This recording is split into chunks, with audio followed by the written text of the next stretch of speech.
El ferrollo raspaba contra el hierro como si una lengua antigua tanteara el silencio. No era el viento, ni el llanto de una rama. Era un roce deliberado, una insistencia que parecía venir de dentro de la casa misma y que, en la noche de Santa Elena, sonaba como un reproche. Joana se quedó inmóvil en el umbral de la biblioteca, la candela temblando en su mano, y escuchó otra vez un pequeño rasguño, luego el metal que volvía a su sitio. La frase vino sin esfuerzo. Heredó la casa, pero no había imaginado que la herencia trajera consigo una puerta que solo se abre desde dentro. Santa Elena se alzaba en la loma como una sombra de siglos, paredes cuarteadas por el sol, galerías quejumbrosas, madera que crujía con la misma cadencia de la respiración humana. El pueblo de Bananau la miraba con la reverencia y el recelo que se reserva a los lugares que acumulan secretos. Cuando el carruaje de Joana dejó atrás el último coin de tierra, algunos habitantes inclinaron la cabeza. Otros no levantaron los ojos. Las historias de la hacienda corrían como un rumor sin dueño. El coronel Felisberto Barreto había muerto. En el testamento, la propiedad pasaba a una pariente lejana, mujer joven, práctica, con nombre de quien nunca sería cómoda en las leyendas, y en el pueblo eso bastaba para que las palabras antiguas empezaran a buscar hueco. Joana había venido por la escritura, pero también por razones que no cabían en un papel. No estaba allí por ambición, apenas conocía al difunto por las cartas que su madre conservaba, por la mención de una deuda de afectos y de coberturas. Llegó con el equipaje justo, con manos acostumbradas al trabajo y a los cálculos. Ella había mantenido un pequeño almacén en el pueblo, había lidiado con cuentas y con la lógica de la cosecha, y con un sentido práctico que chocaba con la teatralidad del solar. No era mujer de supersticiones, pero los olores de Santa Elena pronto le recordaron que los lugares guardan memoria en su poro.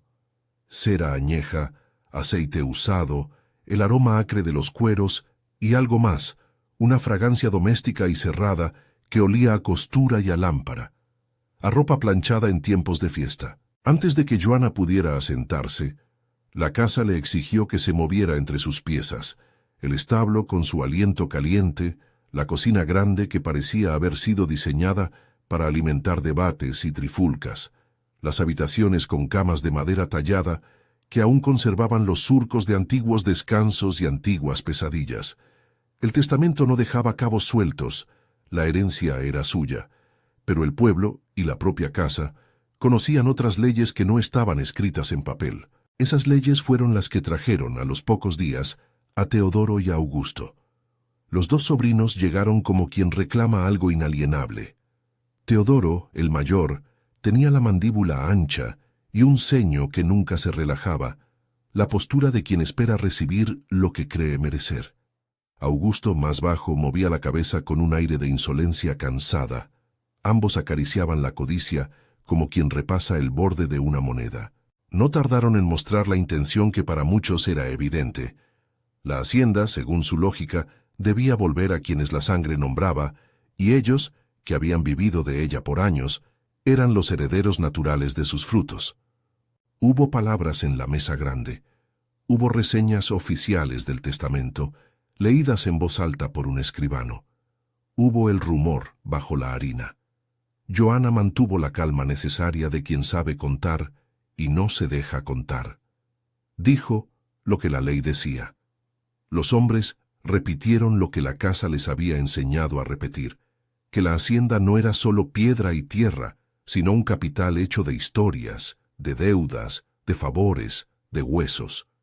A veces, para un pueblo, una propiedad vieja es menos un conjunto de edificios que una narración que necesitan conservar intacta para justificar su comodidad. Su primer aliado fue Elías, el mayordomo.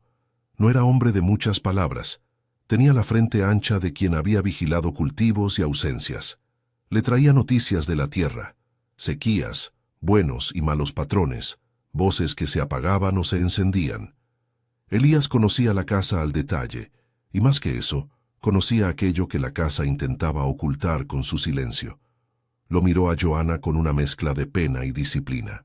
«No es una historia para cualquier oído», le dijo una vez cuando estaban solos en la cocina, y la luz moribunda del atardecer les barría la cara. Hay cosas que se protegen por conveniencia, y quizá por culpa. El pueblo susurraba. De vez en cuando aparecía una mujer con un gesto de compasión y de juicio, un hombre con la mirada baja que no quería involucrarse, un joven que sonreía por no saber qué debía sentir. Alguien habló de una afinada señora que había sido enterrada, o fingido un entierro, y de cómo el coronel se había prestado a cerrar el asunto para que no estallara. Otros murmuraron que era mejor así. La vergüenza enterrada no desentierra reputaciones. Las voces no seducían a Joanna, solo le ofrecían la noción de que la casa no funciona como un expediente. Vive por la conservación del silencio. La biblioteca fue la primera habitación en la que Joanna sintió que no estaba sola. No por presencias visibles, sino por la exactitud con la que todo parecía haber sido dispuesto para una persona concreta. Sillas que parecían guardadas para un lector particular, mantas dobladas con propiedad, una lámpara cuyo depósito de aceite no estaba vacío por descuido, sino por previsión. Las estanterías reunían libros con lomos curtidos, la madera olía a trapo húmedo y a barniz añejo. Fue allí, entre páginas y un silencio que exigía ser respetado, que descubrió la estantería falsa. No fue una revelación inmediata. Primero fue un desajuste, un libro que no flotaba en la secuencia, una sombra que no concordaba con la veta de la madera. Joanna, curiosa por naturaleza, deslizó la palma sobre el respaldo de un volumen y sintió un borde. Tiró con cuidado y la estantería, con un movimiento que recordaba más a un gesto calculado que a un accidente, se movió y dejó al descubierto una escalera que bajaba hacia la oscuridad. El aroma que surgió de esa boca nueva le golpeó como un soplo, frío metálico, aceite, algodón limpio. No era olor de abandono. La escalera hizo un ruido de madera que no quería llamar la atención. La luz de la vela trazó un cono de luz diminuto en el descenso. Joanna bajó. Cada peldaño era una invitación y un reproche. Al final de la escalera, como si la casa hubiera necesitado precisión para proteger lo que guardaba, apareció la puerta. No era una puerta cualquiera. Era una hoja de hierro encajada con rigidez en un marco reforzado, con un visor pequeño, con tachuelas que la hacían impenetrable a la vista y, lo que la distinguía, con un ferrollo cuyo mecanismo no permitía maniobra desde el exterior. No había manilla, no había anilla. Solo un cerrojo que solo cedía cuando su movimiento venía del interior. Joanna la tocó con la yema de los dedos. El metal estaba frío como la verdad a medianoche. Frente a ella, la puerta prometía un muro y la promesa de una intimidad que alguien había querido proteger a costa de ser incomprendida. La mecánica era sencilla. Un cerrojo con palanca, llevado a su sitio por un pivote que solo se alcanzaba por dentro. Una placa acerada que encajaba sin holgura. No había encanto ni truco. Había diseño. Alguien había construido esa clausura y la había pensado bien. Era un objeto destinado a contener, a preservar, a negar el acceso, salvo que quien estaba dentro quisiera salir. Había puertas que protegen al que está dentro. Había puertas que cierran no por miedo externo, sino por decisión íntima. En la biblioteca, Joanna palmeó la madera, las superficies, buscando marcas, signos, rastros. Encontró, entre las tablas del suelo, una tablilla suelta con pequeñas incisiones. En un doble fondo de un cajón apareció una cuenta de tela, un trozo de hilo, una ramita seca. Nada explícito, todo sugerente. En un pliegue de papel, una nota ancha de letra masculina, arrugada, hablaba de cuidados, de discreción y de firmeza. No decía nombres, pero Joanna supo, con la precisión de quien acumula pequeñas certezas. Aquel ferrollo no era la única cosa que sellaba una puerta. Había voluntades, complicidades, derechos no escritos que funcionaban como cerraduras. Los días que siguieron al descubrimiento trajeron una tensión nueva a la casa. Teodoro y Augusto, incapaces de esconder la impaciencia, querían registrar cada habitación, abrir cada cofrecillo. Elías los contenía con paciencia. Joanna trataba de usar la ley como muro, pero la comunidad siempre sabe cómo ejercer su poder, con miradas, con silencios, con un parentesco que se espesa hasta convertirse en obligación. Las conversaciones en la mesa se volvieron diálogos de sospechas. ¿Qué ocultaría el coronel?, preguntaba Teodoro con aquella voz que pretendía ser razonable. Don Felisberto no era hombre de fantasías, replicaba Elías casi sin levantar la mirada, y en su respuesta había tanto cansancio como complicidad. A la segunda noche, tras descubrir la escalera, ocurrió lo que Joana no esperaba. El ferrollo raspó otra vez. Aunque ahora no era una ocurrencia ocasional, era como si una mano, desde el interior, rozara el metal con intención. Fue justo cuando la casa se sumía en una calma que parecía plegarse como una cubierta sobre los temas controversiales de la mesa. Joana estaba en la biblioteca, con la vela en la mano, y escuchó el sonido con la finca entera contenida. Su corazón dio un golpe que no fue miedo sino reconocimiento. Algo, alguien, existía detrás de esa chapa de hierro. Hizo la prueba que ya había hecho antes, pero de otra manera. Golpeó la puerta con los nudillos. No hubo respuesta más que el eco metálico y el silencio. Tocó el borde, fría. Intentó encontrar cualquier signo de mancha, cualquier huella que delatara movimientos de llave por fuera. Nada. No había argolla donde hubiera esperanzas de forzar. Se quedó un tiempo, con la mano posada en el metal, sintiendo la vibración del lugar como si fuese un cuerpo vivo. Pensó en el coronel y su piel curtida. Pensó en la posibilidad de que la casa guardara a alguien por elección propia. Teodoro aprovechó la situación para presionar. Creyó que la acción iluminaba la verdad. Llamó a golpes desde el exterior, juró que abriría la puerta si era necesario, prometió exponer a quien fuera que osara esconderse y traficarse la hacienda a su favor.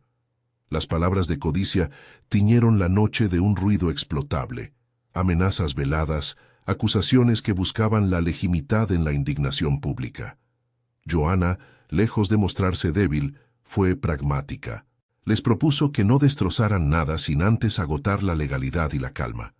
No tenemos por qué convertirlo todo en espectáculo, dijo con la voz que usa quien administra y no quien sentencia. Pero en su interior, una pregunta se iba afianzando. ¿Qué se protege cuando se protege una puerta? ¿A quién beneficia el silencio? Elías fue el que con menor color y más verdad dijo lo que muchos pensaban y nadie pronunciaba: hay puertas que la gente prefiere no abrir porque dentro hay memoria que los volvería culpables. La frase flotó en la estancia como un espejo. Hizo que Teodoro callara por un instante. La voz del mayordomo no llevaba moralismo sino constatación. La comunidad se sostiene muchas veces en una tela de omisiones. Tirar de ella puede deshacer toda la trama del confort. Joana trató de mantener una postura que conciliara su deber legal con la prudencia social. No deseaba héroes, tampoco quería ser cómplice de lo que pudiera ser una injusticia. Hacía números, trazaba posibilidades, imaginaba escenarios, denunciarlo todo y enfrentar la venganza social, entregar a la autoridad y ver cómo la hacienda se convertía en teatro de acusaciones, o, quizá, administrar el secreto con discreción, usar la posición para proteger a quienes estuvieran vulnerables, y al mismo tiempo, no convertirse en partícipe del encubrimiento. El cálculo no era moralmente neutro. Era una operación peligrosa que podía acarrear consecuencias para muchos. La casa, entretanto, insistía en sus ruidos. Cada noche el raspar volvía con insistencia diferente, a veces lento, como quien pasea una llave entre los dedos, a veces abrupto, como quien prueba varias posiciones en un cierre que no permite concesiones. Joana tomó nota de esos sonidos. El ferrollo raspaba con una cadencia que no coincidía con las horas. A la noche, ese roce parecía una frase que alguien deletreaba en el silencio. En uno de los cajones de la biblioteca halló un cuaderno de cuero. Las páginas, escritas en tinta descascarillada, contenían apuntes de un orden doméstico, cuentas, listas de provisiones, nombres de medicinas. Al final, sin embargo, había una nota en la letra del coronel. Eso lo supuso sin dificultad por el trazo marcial y la manera de cortar el papel, que no era una contabilidad, sino una mediación. Por más que el mundo juzgue, hay cosas que conviene contener. Si falto, recordad que hay pactos. No conviene sacar a la luz lo que protege más de lo que condena. El tono era directo, calculador, y en esas pocas palabras asomó la figura de una voluntad que se tomó la responsabilidad de silenciar. Felisberto no había sido solo patrón, había sido custodio de un cierre. Los rumores subieron como un río en primavera. Algunos vecinos comenzaron a traer provisiones con sonrisas que escondían preguntas. Otros conversaban en la puerta de la iglesia con miradas que no dejaban sitio para el consuelo. La casa albergaba una tensión que no era privada. Joana notó con cierta desazón cómo la comunidad prefería la narrativa que la eximiera antes que la confrontara. El silencio de los demás era una forma de autopreservación. A veces la comodidad es una cerradura peor que cualquier hierro. Una madrugada en que la lluvia golpeaba las tejas y las vigas de la galería gemían con cierto desdén, se sintió un movimiento más nítido en la casa. Alguien en la cocina dejó caer un plato. Un perro a lo lejos ladró, y el ferrollo reciprocó con un sonido que ahora parecía más humano, un rasguño prolongado, como si alguien tallara el borde de la chapa con las uñas. Joana, que ya no podía fingir ingenuidad, descendió la escalera. La vela en su mano parecía pequeña frente a la presencia de la puerta. Se acercó y apoyó la palma en el metal. Esta vez, la sensación no fue la de aislamiento, sino un contacto íntimo. Del otro lado, alguien tocaba también el hierro. No hubo voz, solo esa caricia metálica. Alguien contestó a su gesto por medio del movimiento del cerrojo. No se oyó abrir, porque la puerta no se abre desde fuera, pero se percibió el desliz del mecanismo. El ferrollo cedió unos milímetros y luego volvió a su sitio, como quien prueba la posibilidad de salir y decide no hacerlo. Joana sintió que la casa respiraba con aquello. Comprendió con una claridad que heló más que el metal, que allí dentro vivía un ser humano que había decidido, por razones que aún no conocía, permanecer recluido. Y que ese ser, por su propia voluntad o por costumbre, no quería que su lugar fuera expuesto desde fuera. La revelación no trajo alivio, trajo problemas. Si alguien vivía detrás de esa puerta, la herencia dejaba de ser un juego de títulos y devenir parte de una responsabilidad más apremiante. ¿Qué hacer con una persona que vive escondida y que por algún pacto o por alguna miseria del mundo prefiere su encierro? ¿Denunciar y exponerla a la curiosidad y la violencia? ¿Protegerla en silencio y con ello participar de la mentira colectiva? Había además otra certeza. Alguien más que Felisberto conocía y toleraba esa clausura. Las intenciones del coronel no habían sido solitarias. Habían sido un acuerdo con la casa, con su gente, con la conveniencia del pueblo. Esa noche Joana no habló con nadie. Subió a su cuarto con la cera agotándose y se quedó despierta, mirando la vigilia de la luz que se consumía. Pensó en la palabra que Elías había dicho: culpa. Pensó en los rostros de Teodoro y Augusto, en sus manos que ya imaginaba hurgando donde no debían. Decidió que la prudencia del primer momento ya no bastaba. Tenía que hablar con aquellos cuyas manos podían también herir o proteger, con Elías, por su conocimiento, con el escribano, por la ley. Pero antes de aplicar ninguna medida, quiso conocer lo que la puerta guardaba, no por voyerismo, sino por precisar si la verdad valía la pena de la herida. Al amanecer, con la casa todavía medio en sombras, Joana bajó otra vez. La escalera crujió de manera distinta, como si cada bajada hubiera aprendido un secreto. Estuvo un rato junto a la puerta, estudiando la chapa, palpando las juntas. No había duda. La solución para abrirla era simple y al mismo tiempo estaba diseñada para no ser violada por la fuerza. Si alguien dentro no te daba acceso, no había manera de obligar la puerta sin destruirla. Teodoro y Augusto podían romperla, pero romper era también propiciar la violencia pública que Joana temía. Mientras pensaba, escuchó pasos en el corredor superior.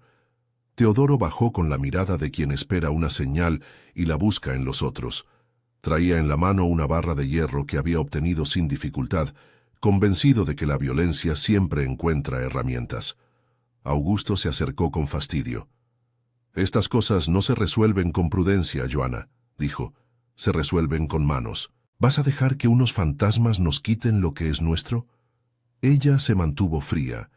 Si pruebas a forzar eso, respondió, no estarás protegiendo nada, solo mostrando al pueblo que preferiste la destrucción. Las palabras no calmaron a los hombres. Toquetearon el marco, golpearon con la barra. La puerta resistió, cada golpe una pequeña protesta de metal. No pudieron abrir. Las chispas de su intento apagaron parte del encanto de la historia.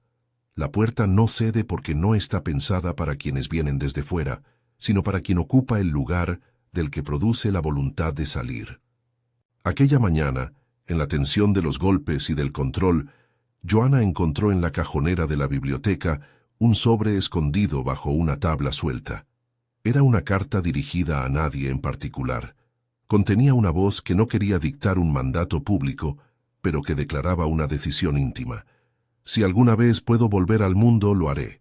Si alguien viene a abrir la puerta por mí, será porque me llama a salir. No había señales de resentimiento, pero sí una voluntad férrea de elegir. La carta no nombraba a Constanza. Aún no. Pero la palabra que aparecía en su letra era la de alguien que había decidido su exilio y su propio retorno. Joanna palideció. No sabía aún el nombre, pero comprendió que detrás del hierro había alguien que no se consideraba víctima pasiva. La situación mutó. Ya no se trataba solo de una disputa de títulos, sino de una decisión humana que recogía una vida entera. Joanna empezó a comprender las múltiples capas del problema. La persona en el sótano podía haber encontrado en su encierro una forma de sobrevivir, de control, tal vez incluso de poder. Podía ser una víctima, una cómplice, una reina de su propio reino clausurado. La historia que se abría era mucho más compleja que el mero saqueo de un patrimonio. Y sin embargo había presión. Teodoro y Augusto representaban no solo a sí mismos, sino a un pasado que reclamaba retornos, la idea de que las casas grandes dan privilegios y que la desaparición de esos privilegios era intolerable. A su alrededor, el pueblo observaba con interés cambiante, algunos con compasión, muchos con apetito de espectáculo. Joanna, a la vez, sabía que cualquier decisión tendría costos. Abrir podría exponer a quien viviera allí a la violencia. Ocultar podría convertirla en cómplice de una injusticia. Ninguna opción parecía limpia. En la noche siguiente, cuando la lluvia cesó y solo quedaba el zumbido del recuerdo del agua en los canalones, el ferrollo volvió a moverse. Esta vez, la cadencia fue distinta, más segura, como quien reconoce el tiempo de la respiración. Joanna se acercó y puso su oreja contra la chapa. No oyó palabras, pero distinguió un ritmo, pasos pequeños, un hilo de voz que podría haber sido tarareo, la caída de una moneda en una caja. Existía una vida detrás de la puerta, pequeña y exacta. Ella tocó el metal con la intención no de abrir, sino de comunicar. «No he venido a destruirte», se dijo en silencio. ¿Podía eso bastar para un pacto? ¿Podía su deseo de cuidar y administrar transformarse en una forma de justicia? Quien estaba dentro no respondió con voz, respondió con la mecánica de su propio cerrojo. El ferrollo raspó y se quedó a mitad de camino, un gesto de aviso o de prueba. Joanna entendió la intención. La puerta solo cedería si viniera de adentro. No es lo mismo guardar que proteger, pensó. No es lo mismo cerrar que decidir. Y la casa, con sus maderas viejas y sus grietas, miraba a quienes la habitaban como quien mira un espejo culpable. Joanna sabía que lo que venía después no era una prueba de fuerza, sino una prueba de responsabilidad. Había llegado a Santa Elena por una herencia inesperada. Ahora la heredaba también en su sentido menos feliz, la obligación de decidir por otros. Sus manos, aún calientes por el roce del metal, sintieron el peso de lo que debía hacer. Bajó a la cocina para encontrar a Elías ya despierto, con el semblante de quien ha pasado demasiadas horas en vela. Le contó, sin embargo, sin dramatizar, lo que había oído y lo que había visto. Elías la miró con esa mezcla de evaluación y ternura que tenían los que han pasado la vida cuidando cosas que no les pertenecen del todo. «Si ella no quiere salir», dijo al fin, «quizás eso sea lo que la mantiene con vida. Pero no podemos fingir que no existe. Hay que pensar cómo vivir con la verdad, sin exponerla ni convertirla en espectáculo. Esa es la red que tendrá que tejerse. Joana asintió, pero la cuerda que debía tejer era estrecha y frágil. Teodoro y Augusto no estaban dispuestos a esperar, y el pueblo esperaba. Los días siguientes se llenaron de negociaciones y de maniobras. Joana propuso inventarios, cuentas, la reorganización de las siembras. Ofreció pagar compensaciones a quienes temieran perder su costumbre. Elías habló con los jornaleros. Algunos aceptaron, otros se mostraron reticentes. Las conversaciones eran una especie de danza, para no nombrar lo que sabían que latía bajo el hierro. Mientras tanto, la puerta seguía allí, con su cerrojo inamovible para quien llegaba desde fuera. Cada tanto, la casa ofrecía un ruido, un ademán, que parecía decir: «Yo me ocupo de mis cosas por razones que no son simples». Joana ya no podía reducir todo al cálculo de la ganancia. La herencia, se iba revelando, era menos un capital que un enigma moral. Era el peso de silencios que habían protegido a algunos y perjudicado a otros. Una tarde, entre la humedad del atardecer y el olor de la madera caliente, Joana encontró en un compartimento subterráneo algunos objetos que hablaban de quien vivía detrás del hierro. Un vestido con el filo gastado por cuidados, una cuchara pequeña, un trozo de espejo con la huella de una mano. No había rastro de extravagancia, había un orden que parecía imponer dignidad a la sobrevivencia. No era la miseria de la suciedad, sino la austeridad de quien ha aprendido a arreglárselas con lo que tiene. La humanidad contenida en ese cuarto subterráneo no era una curiosidad, era un llamamiento a la responsabilidad. Los sonidos comenzaron a hacer eco en la casa con otra tonalidad. La presencia que atravesaba la puerta no parecía agresiva. Se mostraba más bien como alguien que había escogido su encierro para sostener una forma de vida que no debía ser escarnecida. Joana lo entendió con más fuerza. No bastaba con liberar por liberar. Y aún así, cada día que pasaba la presión crecía. Teodoro insistía en que una economía así no podía sostenerse sin transparencia. Augusto amenazaba con llamar a quienes eran más propensos a la violencia. El riesgo de que la voluntad del pueblo se inclinara hacia la exposición era cada vez más real. La noche en que Joana decidió que debía intervenir directamente, el viento bateó con más fuerza en la galería. Llevó consigo el olor a barro y a cosecha rota. Ella bajó la escalera con una bolsa que contenía provisiones y bienes pequeños, medicinas, telas, una linterna de aceite que nadie había encendido hacía tiempo. No iba a forzar la puerta, iba a hablar con quien estuviera del otro lado, a quien fuera que había elegido su prisión. Pero esa conversación requería del consentimiento del otro. No era un monólogo. Se acomodó frente a la chapa fría, colocó la bolsa sobre una piedra y esperó. El ferrollo, como si quisiera enseñarle el sentido de su propia existencia, raspó suavemente y se retiró un poco, mostrando por primera vez que alguien en el interior tenía la intención de comunicarse. Joana apoyó la oreja al metal y por primera vez oyó la respiración con claridad. Un hilo pausado, trabajador, humano. Había alguien que vivía con reglas específicas y que no buscaba la intervención sin más. Un murmullo, apenas auditable, llegó como una aspiración. No era una voz completa, sino un gesto de presencia. Joana, con el corazón en la garganta, susurró hacia la chapa. «No estoy aquí para hacer daño. Si quieres hablar, aquí estoy». No hubo respuesta inmediato, pero el cerrojo se movió otra vez. Fue un gesto lento, casi deliberado. Entonces la casa, en su vastedad de maderas, escuchó una pausa. La posibilidad de un encuentro que no fuera violencia. En ese instante, algo cambió en Joana. La herencia dejaba de ser únicamente un título. Era una decisión. Cómo ocupar la propiedad, cómo cuidar a quien viviera en ella, cómo navegar la marea de miradas que exigían espectáculo y de silencios que exigían complicidad. La puerta seguía siendo la obra maestra del secreto. Cérrala desde fuera y nunca sabrás quién queda dentro. Ábrela desde dentro y se sabrá tu voluntad. Joana entendió que la clave no estaba en destruir cerraduras, sino en aprender la medida de lo humano.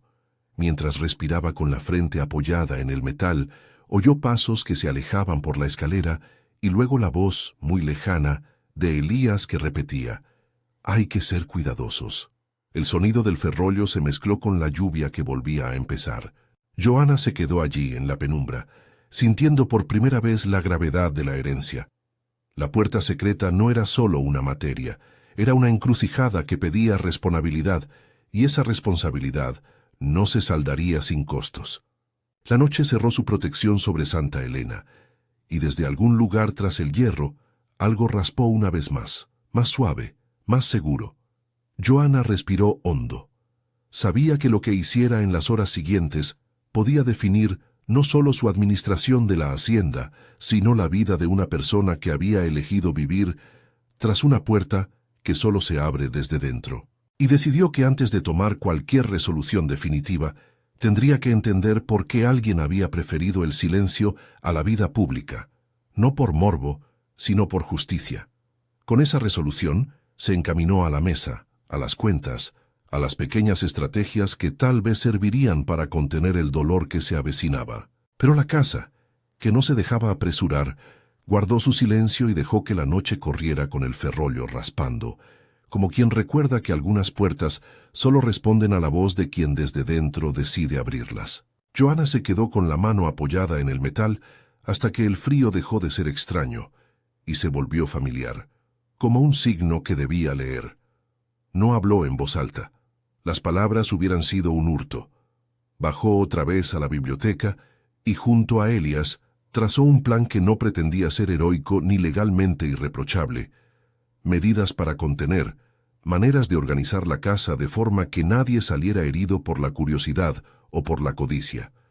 No hicieron listas largas, hicieron lo necesario. Inventarios verosímiles, partidas de alimentos que justificaran el movimiento de provisiones, registros de mano de obra que dieran sentido a pagos y salarios. Joana sabía que la administración podía ser una trampa o un salvavidas. Eligió intentar que fuera lo segundo. No perdió tiempo en ingenuidades. Llamó a quienes podía confiar y dejó claro que no quería espectacularidad. Elías, que había visto estaciones y patrones durante décadas, aceptó cuidar de los jornaleros y de las cosechas sin preguntar demasiado. Él lo sabía. En pueblos como Bananao, la economía es una red fina y si se tira de un hilo, la trama entera se deshace. Joana pidió discreción y ofreció a cambio estabilidad, salarios justos, contratos de temporada, comida asegurada. Más de uno aceptó porque al fin personas vivían de aquello y la incertidumbre era peor que la verdad. En paralelo, Joana redactó una carta oficial donde declaraba reformas y proyectos, no mencionó el sótano, que servirían para justificar gastos y ocultar movimientos. Reparaciones en el techo, mejoras en el molino, compra de fertilizantes. Pero la política del silencio no es solo económica, también es carne y rumor. Teodoro percibió la maniobra como una trampa para su ambición y la desdicha más visible. Su intolerancia crecía con cada día que la puerta no cedía al arrebatamiento. Era hombre que necesitaba ver caer el signo externo de su pérdida, la chapa, la cerradura, el símbolo de su exclusión. Augusto, menos vehemente pero con la misma sed de restitución, acechaba la posibilidad de un gesto que transformara la herencia en botín. Aquella combinación de impaciencia y certidumbre los conducía a la acción. Fue una madrugada en que la niebla pegada a la tierra dejaba todo difuso como un grabado mal entintado. Teodoro se ató la chaqueta al cuerpo y bajó con una barra de hierro, decidido a quebrar lo que la voluntad de otros mantenía cerrado. Augusto lo siguió, con la torpeza de quien no ha meditado las consecuencias. La casa dormía. El perro de la cocina, advertido por un ruido metálico, dio un ladrido corto y se cayó. Joana, a quien la noche ya no le era extraña, sintió la presencia antes de verlos. Pasos en la escalera, un aliento pesado, la barra que raspaba la madera como un presagio. Se levantó y los encontró en la penumbra, la cosa en la mano de Teodoro, como quien exhibe una sentencia anticipada. «Basta de circunloquios», dijo Teodoro con la voz de quien cree tener la justicia pegada a la piel. Esa puerta no puede seguir siendo un símbolo. Si alguien la usa para negociar, la patria se pierde. Vamos a abrirla y punto. Joanna no quiso detenerlos con fuerza. Tenía la sensación de que la violencia física resolvería en apariencia y arruinaría en esencia. Se acercó a la chapa, tocó el frío del hierro y dijo, con calma medida, «No lo hagas. Si la rompen, no solo se abre una puerta, se abre la posibilidad de que el pueblo nos arrase en nombre de la verdad. No quiero espectáculo, no quiero sangre». No dijo más. Su voz no tenía amenaza. Tenía una contabilidad de riesgos. Eso no bastó. La barra golpeó el marco. El hierro resistió como siempre lo había hecho. El primer golpe no pasó de un chasquido. El segundo, sin embargo, fue distinto. Hubo un cedimiento en la madera de la base, un sonido como de algo que, después de años, toma revancha por su abandono. Un panel oculto previsto por quien diseñó el sótano respondió a la violencia con una lógica fría, mecanismos dispuestos para repeler, para desalentar, para dejar constancia de una intrusión. Lo que siguió fue una cadena de sucesos, medida por la mecánica y no por la intención de causar daño. Un resorte liberado tensó un cable que, a su vez, movió una plataforma ligera. Una losa desplazada dejó hablar a una piedra que se soltó y obstruyó una salida. Un mecanismo de poleas que funcionaba como traba cayó sobre la barra que Teodoro sujetaba. Fueron sonidos secos y veloces, un crujido, un estallido seco como un cajón que se cierra con violencia, un grito que no tuvo tiempo para articularse antes de extinguirse en el hueco. No hubo fiesta ni sangre vertida en fintas, hubo roturas, caídas, y el silencio que vino después pesado y culpable. Joanna no miró de inmediato. La casa le impuso la contención. Subió la escalera porque sabía que, si corría abajo, su presencia pondría en movimiento más actos. Abrió la puerta de la biblioteca y vio a Teodoro en el suelo, inmóvil, con la barra a un lado. Augusto yacía unos pasos más allá, con la cara hacia la tierra. No había espectáculo. Había una evidencia insoportable. La codicia de los hombres había encontrado un límite físico que la casa había defendido. Ella no vio heridas grotescas. No hubo descripciones plausibles de gore. Vio dos cuerpos que ya no se moverían, y a su alrededor el olor ácido del hierro alterado por la sangre que sebe de forma humana. La vista fue suficiente para que la náusea se instalara. Elías llegó enseguida, con la calma que dan tantos inviernos de trabajo.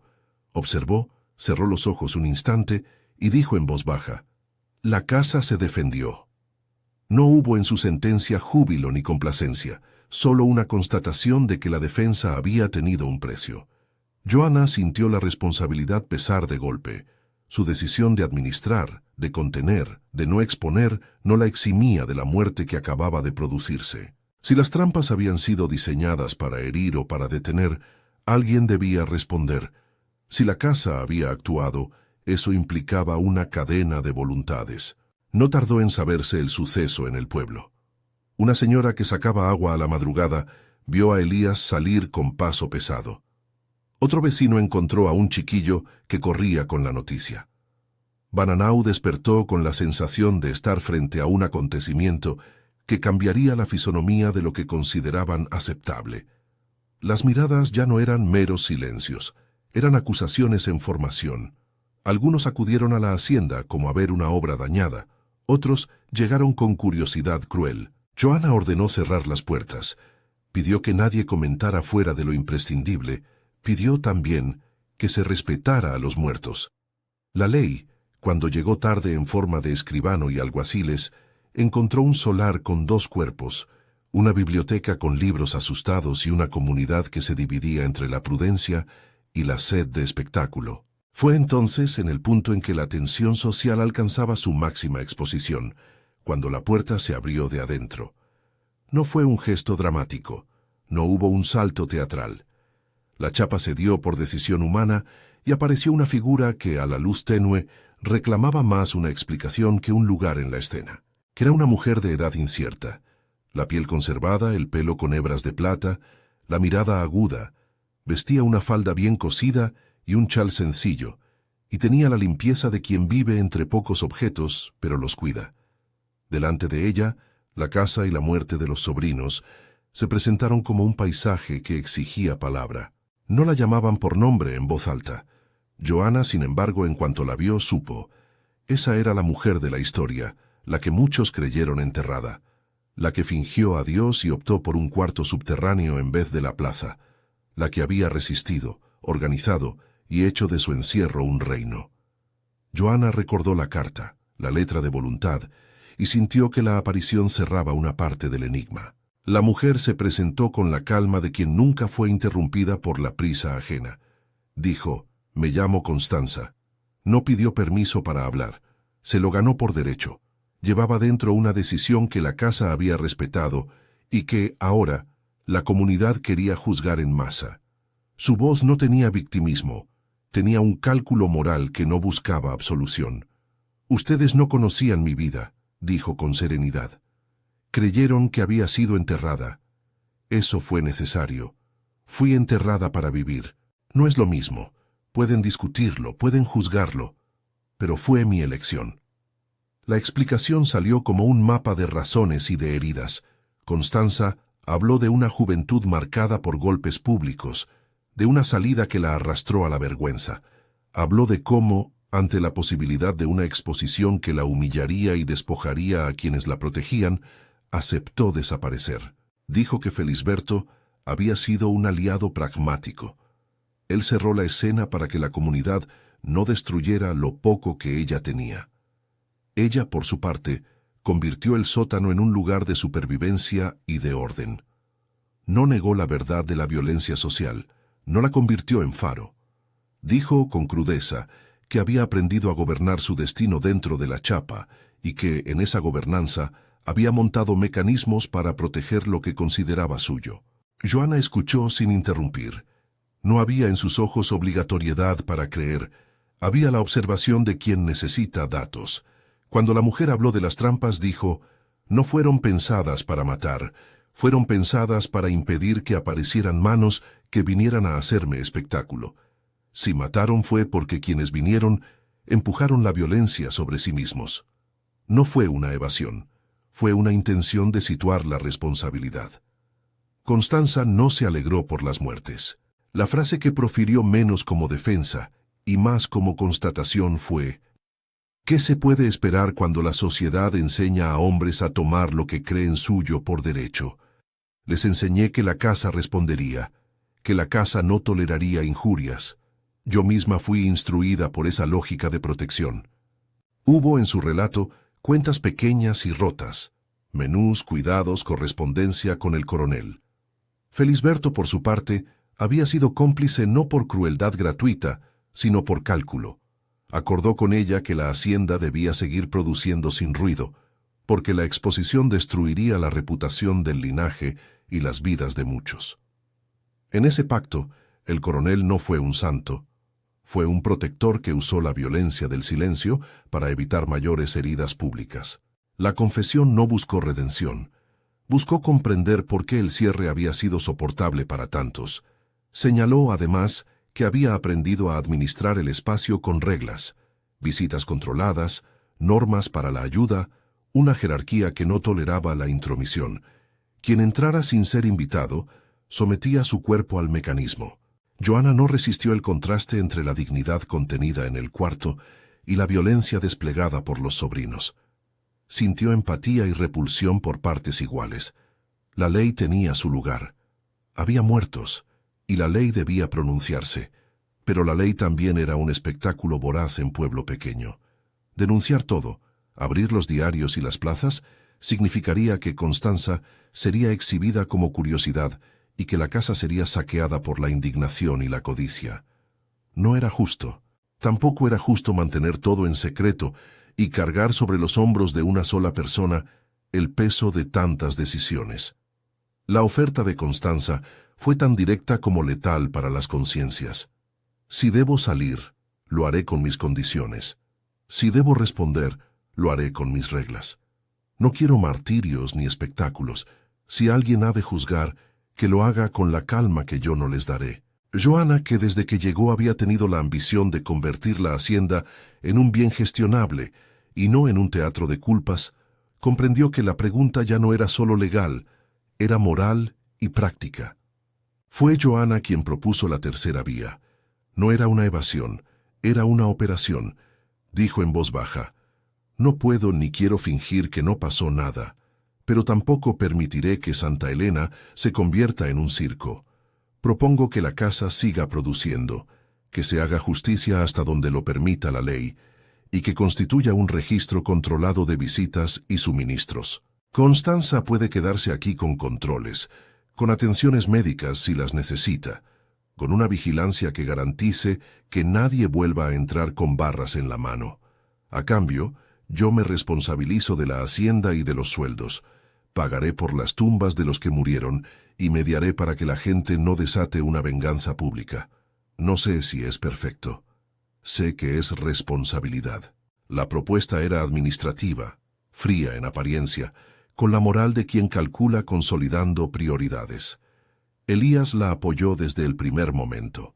Había visto demasiadas temporadas para permitir que todo se incendie por una pulsión vengativa. Constanza no aceptó enseguida ni rechazó. La magnitud de la noche anterior y la muerte de los sobrinos la colocaron ante una decisión que no podía ser solo suya. Dijo tras un rato de silencio que estaba dispuesta a aceptar condiciones si esas condiciones le ofrecían algo esencial: el control sobre su vida mínima y la certeza de que no sería exhibida. Joana pidió también garantías: que alguien ajeno al linaje cuide de las cuentas, que haya revisiones periódicas, que se cree un testamento público que deje las responsabilidades claras. Fue una negociación compleja que mezcló piedad y cálculo. Con las decisiones tomadas vino la reacción. El pueblo no aplaudió, pero tampoco soltó la hoguera. Algunos se sintieron traicionados, esperaban sangre y vieron contabilidad. Otros respiraron aliviados, preferían la estabilidad al linchamiento. La autoridad local, escéptica, aceptó una investigación que no transformara la hacienda en un circo. Se hicieron exhumaciones legales donde fue necesario, se levantaron actas y se dio sepultura a Teodoro y Augusto con las formalidades del caso. La ley, fría y tardía, encontró en la evidencia un margen para operar. No hubo condenas rápidas. En sociedades pequeñas la justicia se mueve al ritmo de quienes pueden sustentarla. Algunos vecinos protestaron, otros guardaron silencio. Joana comprendió que había elegido una vía que no borraba el dolor ni la responsabilidad, pero que tal vez preservaba vidas que el espectáculo habría destruido. La casa, por su parte, retomó sus ritmos con un aire más medido. Las noches siguieron con el ferrollo raspando de vez en cuando, pero ya no como acusación, sino como diálogo. Constanza permitió visitas selectas y, en la medida que se acostumbró a la presencia de Joana y Elías, dio partes de su historia con la medida de quien no busca absolución, sino entendimiento. Reveló que las trampas no se inventaron para matar, sino para alejar a quien venía con la idea de convertirla en fábula. Protestó contra la brutalidad masculina que había llevado a la muerte. No se regodeó. Joana, por su parte, trabajó en la reorganización, dio papel a los jornaleros, instituyó registros de asistencia, creó una caja para provisiones y otra para emergencias. Pidió que la hacienda se abra al pueblo en labores productivas bajo su mano, no mediante espectáculos. No fue un redentorismo, fue una administración de daños. La comunidad, sin embargo, no quedó indemne de la culpa. Se hicieron reuniones detrás de puertas cerradas. Algunos confesaron que sabían más de lo que habían dicho. Otros afirmaron que siempre supieron menos de lo que se creyó. A veces el silencio preserva, a veces condena. Joana descubrió que el pago por la prudencia incluye miradas que la señalaban por ser mujer que administra y no que se amarga por el drama. Recibió cartas anónimas. Se le dejó un ramo de flores una vez y una nota de odio en otra. Aprendió que tomar una decisión implica llevar sus consecuencias hasta el final. La casa se transformó en institución con reglas nuevas. Joana implementó horarios de visita para Constanza, limitó el acceso a la escalera a quienes tuvieran razón de ir y mantuvo un libro de entradas donde se apuntaba cada acción. Contrató a un curandero sencillo para medicinas y a una mujer del pueblo para la colada. Pagó con la caja de la hacienda y ofreció puestos a quienes aceptaron la nueva lógica. Dejó claro que no deseaba culto ni subterfugio. La legitimidad debía sostenerse en trabajo y no en la erótica del misterio. No fue fácil. A veces la presión pública crecía como maleza. Un vecino viejo, al que Joanna había ayudado en una cosecha, la criticó en voz alta por lo que llamó manipulación del dolor. Otro llamó cobarde. Unos cuantos se marcharon de la hacienda porque no soportaron la idea de que la casa albergara a quien consideraban impropia. Pero también hubo manos nuevas que se quedaron porque la seguridad económica les prometía otro sentido de vida. Joanna aprendió la precariedad de la virtud. No basta con querer hacer el bien. Hay que construir las condiciones para que lo bueno no sea arrasado por la furia o el desprecio. En la conversación privada con Constanza, lejos de miradas, Joanna le preguntó por la decisión central. ¿Por qué no saliste nunca? ¿Por qué te encerrarías si la salida se podía negociar? Constanza, mirando el reflejo de su rostro en un trocito de espejo, respondió con una honestidad que no buscaba conmover. Salí para no morir. Aquí, incluso con sus limitaciones, pude gobernar mi cuerpo. Afuera, mi cuerpo era propiedad de miradas. Si salgo ahora, ¿qué me garantiza la dignidad? El mundo no me protege por ser mujer, me protejo yo. No era una disculpa, era una exposición de miedo y de estrategia. Joanna entendió que había razones donde la ley no alcanza. Entendió también que nadie debería ser forzado a una vida de reclusión para mantener su dignidad. El tiempo que siguió fue un acto de cuidado cotidiano. La casa dejó de ser solo un lugar de secretos y se volvió un aparato de economías pequeñas, siembras planificadas, arados ajustados, pagos en día. Joanna mantuvo una firmeza que no era crueldad, sino administración. Hizo que se repararan las máquinas del molino, que se repusieran tejas y que se limpiaran las cunetas. Puso en marcha una escuela pequeña en una de las salas de la casa para los hijos de los jornaleros. No buscó heroísmo, buscó utilidad. Por esa utilidad fue criticada y alabada. No desapareció nunca la sensación de una deuda moral. Joanna continuaba cargando con el peso de las decisiones. Quedan interrogantes que no se cierran con papeles y tablas de cuentas. Fueron noches en que, sola en la biblioteca, escuchaba el raspado del ferrollo y se preguntaba si había elegido bien. Había días de convicción y otros de duda. Sabía que la puerta seguía siendo el centro de una economía de silencios. Había puertas que, en sociedades pequeñas, son formas de evitar convulsiones morales. A veces, el silencio protege a inocentes, a veces protege a culpables. Joanna, en su doble rol de heredera y administradora moral, convivía con esa tensión. Meses después de las muertes, la casa daba frutos sin escándalo. La gente del pueblo fue cambiando su postura gradualmente. Algunos se acostumbraron a la nueva hegemonía de trabajo. Otros nunca olvidarían la noche de los golpes. Constanza, por su parte, aceptó recibir visitas de manera limitada, y a cambio dio testimonio de una vida que no se conformó con la exposición pública. Enseñó a quienes la escuchaban a no romanticizar su decisión de encierro. Era mujer compleja, ni mártir ni monstruo, ni heroína ni villana, simplemente humana. La última carta de Felisberto que Joanna encontró, escondida tras un tablón en la biblioteca, tenía un rasgo final de cálculo. No había intención de absolución, pero sí de manutención. En su letra surgía la convicción de que ciertas verdades, si se mostraban sin medida, serían destructivas para muchos. Joanna comprendió que la herencia que recibía no era solo una sumatoria de bienes. Era una carga que pesaría en su conciencia hasta que la generación siguiente decidiera por sí misma.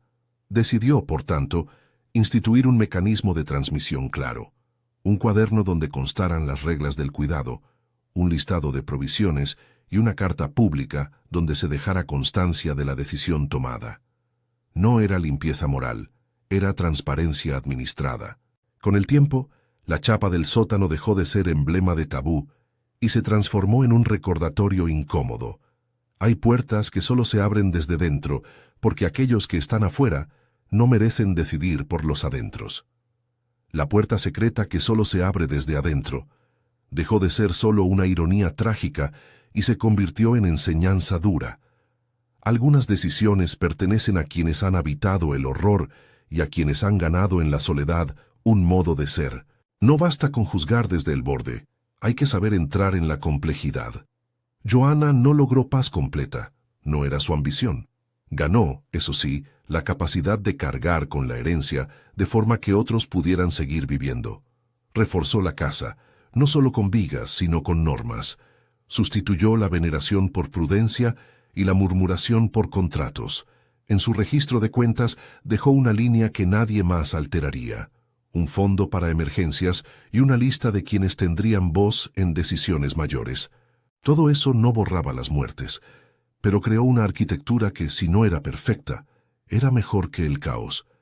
En las noches, cuando el ferrollo raspaba y la casa hablaba su idioma de maderas y metales, Joanna paseaba por la galería, observaba el valle y veía a los trabajadores regresar a sus chozas, veía el humo de las chimeneas y la luz de las pequeñas vidas que la propiedad sustentaba. Pensaba en la decisión que tomó la mujer del sótano y en la de ella misma, en las medidas que había impuesto y en las que había rechazado. La herencia, entendió, era menos un legado de riquezas que una sucesión de silencios que exigían traducción. Había que transformar la conveniencia en responsabilidad. La sociedad de Bananao aprendió a convivir con una historia incómoda. A veces en las plazas, alguien recordaba y añadía un trozo de narración que nadie quería confirmar. Otras veces, la historia no salía de la boca de los vecinos porque la administración había dado lo suficiente para acallar el hambre. Joanna vivió con la certeza de que su nombre quedaría marcado en una de las líneas del pueblo, la de quien administró un secreto mortal con la ambición de no multiplicar daños. La última imagen es una habitada por la sencillez, una puerta de hierro, su ferrollo raspando por costumbre, y dentro una mujer que mira por un visor y decide si hoy sale a ver el día o si permanece. La puerta sigue allí, como prueba física de una verdad más dura. Hay puertas que solo responden a la voz de quien está dentro, que tejen su propia libertad en la clausura. Joanna entendió que a veces la única manera de ejercer la justicia es aprender a sostener la ambivalencia entre exposición y protección. La única manera de heredar es convertir la propiedad en obligación permanente. Si hubieras estado en el lugar de Joanna, ¿habrías abierto aquella puerta al pueblo o la habrías cerrado de nuevo? Comenta por qué. Tu opinión puede revelar tanto sobre nuestras ideas de justicia como sobre el temor que sentimos al romper silencios.